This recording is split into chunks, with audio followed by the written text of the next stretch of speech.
Welcome back to our SEO module as we move forward towards the end of the entire module.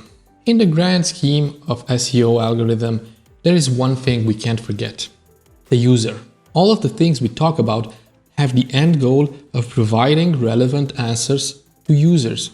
If Google would not properly answer the needs of the user, it wouldn't be what it is today. This is why we talk about user interactions in this section, but this will be shorter than others as there are less things you can do to actually control it. Google has many ways of understanding if users find relevant content on your site or not, especially if searches are performed using Google Chrome and if the target websites are using Google Analytics to track users.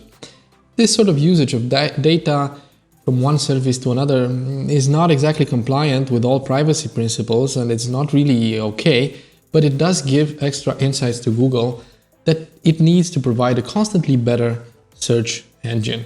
What will Google look for in order to determine user interactions with your site and with your SERP results?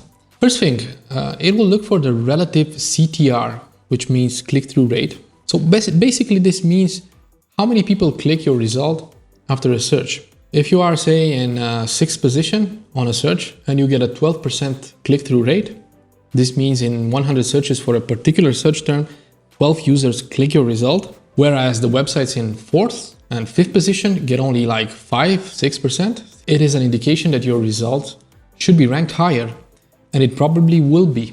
But please don't try to manipulate the CTR. They have methods of finding unnatural search and click behaviors.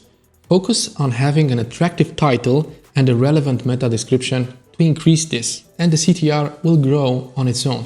Another thing Google might look into is the search behavior after the click, if it can determine that. Google knows how to interpret several patterns very well.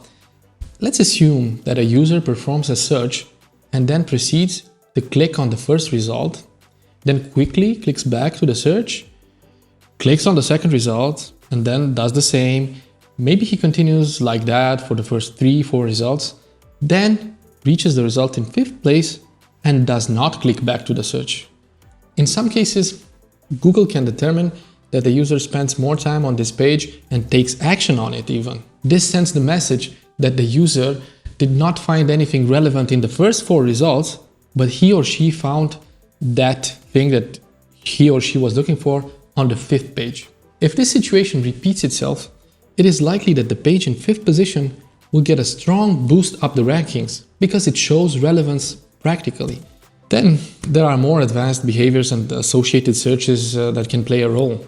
Also, depending on the IP and the search history and the language and the location of the search, results may be very different in the Google SERP. It is next to impossible to cheat when it comes to these user interactions, and it is risky.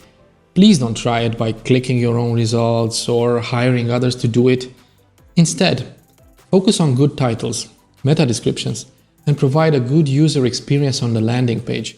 Make it easy to navigate and have a design that helps people find the info they look for fast. This is the proper way to do it so that this will be reflected in proper user interactions on the SERP.